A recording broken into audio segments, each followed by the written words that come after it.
So what I did is I came in here with the grapple. There was actually a couple, 2 or 3 trees in here. And most of it I'm trying to scrape the ground back after I'm done. But you can see it's pretty tore up. But we are pretty much standing on where that tree line was before. And you can see that in here it's 20 feet further that way. So here you actually, there was quite a few trees right in here and in here that are all gone now. Still got some remnants to pick up, but was able to work through here and over here and start pushing up on the left here, up into there. Because the forester said you could leave some of these saplings for the deer, I'm trying to kind of leave them in clumps. So I think I'll finish what I've torn up in here and probably leave that clump in there alone. Are you going to save any of these for poles? Like, this is a good pole. I mean, if they're long enough, yeah. I use my tape, but 6 feet. Where's the tape? Hanging inside, on the outside of the door. Porch.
I learned this from Michael Wilson over at Wilson Forest Lands. If you don't turn your camera on, nobody can see how badly you fell a tree. Okay, Michael can actually fall trees. I can make them fall, and I can't always do it very well. That one I figured would crush some of those saplings that I was gonna remove anyway. Truth is, you got hung up in them, but that's why I got a tractor with a grapple. I just hauled it out. Now, it's time to clean the mess up and get another one down, so let's get to it.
Well, you might not have seen much of that.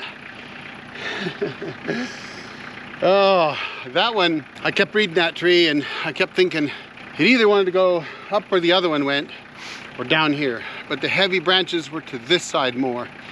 And I thought, you know, heavy branches are gonna bring it down. So I started my cut. And I've been trying to figure out how to do the Humboldt on my own, really. And I got a little closer on the first tree I felled today, but this one I butchered it bad. And I tried to clean it up a little bit, but I really butchered it. And then I went into my back cut and I was too low on the back cut. And so I got kind of grumpy at myself and came up a couple more inches and then got into it. And then it just wasn't moving. And I kept thinking, okay, you're getting close, right? And I didn't want to pinch the saw, and I was up against another tree. So in tight quarters, you know, not a lot of room to move then. And so I thought, well, it's not leaning back. So I think you're right. It wants to go either, you know, this direction that it did go, or 90 degrees to that. Either one, I'd have been okay. But my notch was this way, as bad a notch as it was.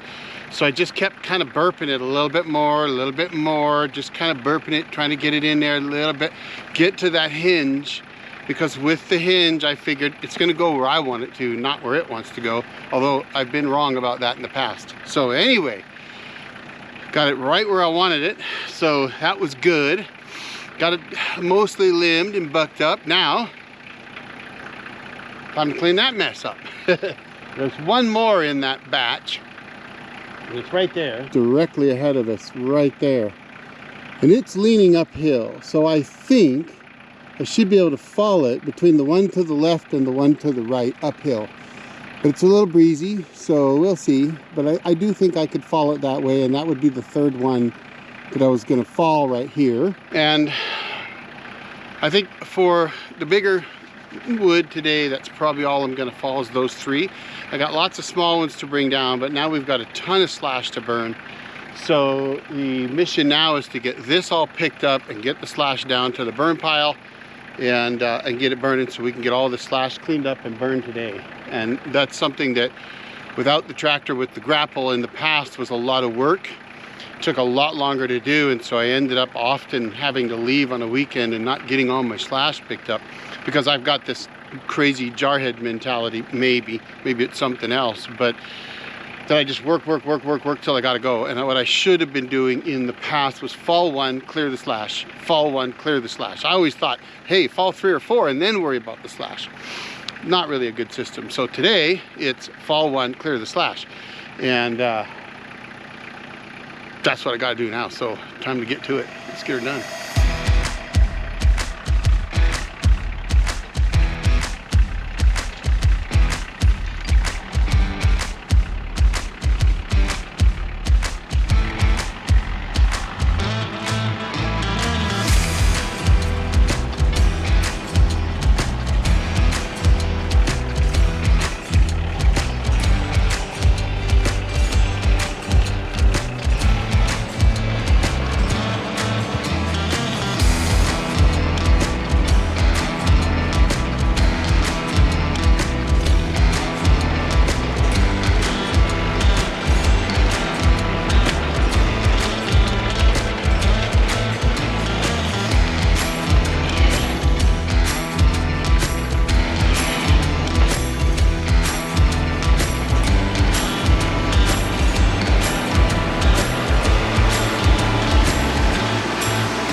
All right, well, got most of it picked up.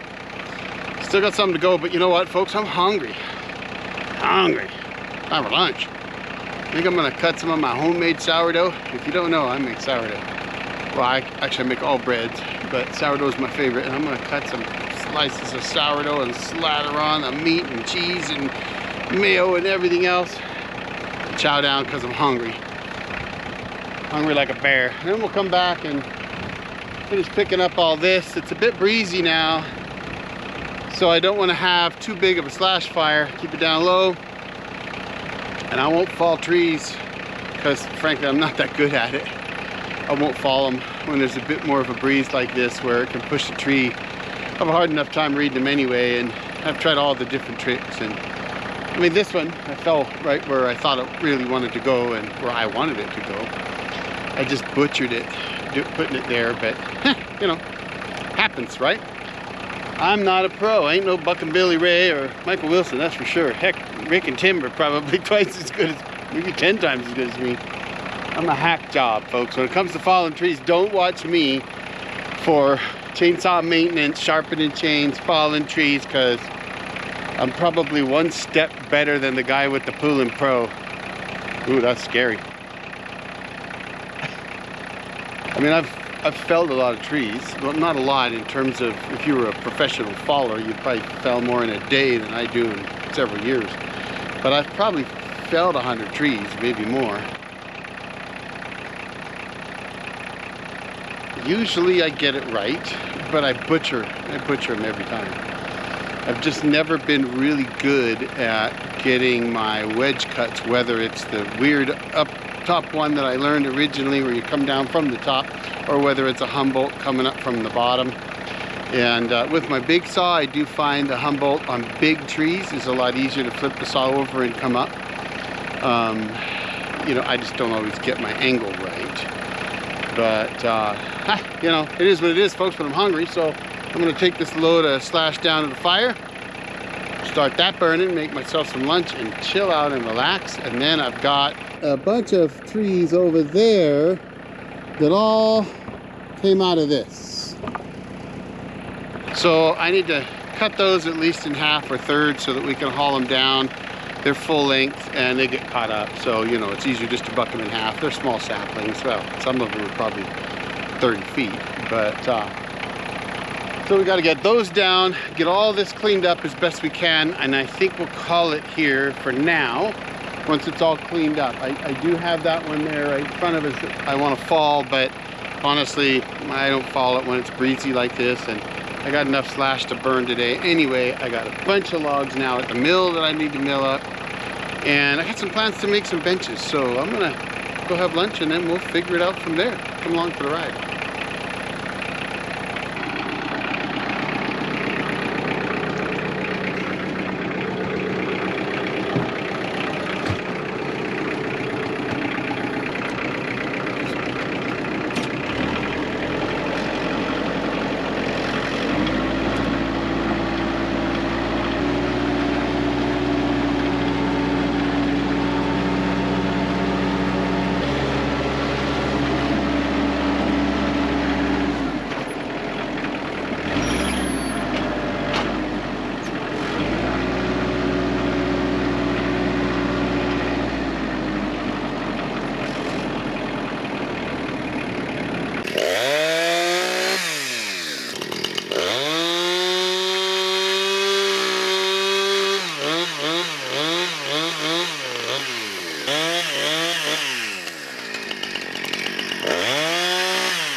Okay, it was nice, sunny, hot, getting a sunburn, working hard all day. And look at this, folks. They're like, it's not hail, it's like little snowballs. And it was 52 degrees. Hey, I got some logs over there. Gonna do some milling this week. Got a ton of saplings cut down, a bunch of slash removed. Now it's relaxing time, bourbon 30, taking a break. I'll be back to you shortly. Maybe I'll show you what we did if the weather goes nice again on us. We'll see if the weather turns nice. There's still some sun out there, folks. If you look over there, there's blue sky over there. Some over there. Some over there. It's all around us. But there's some dark clouds. So, back to bourbon 30.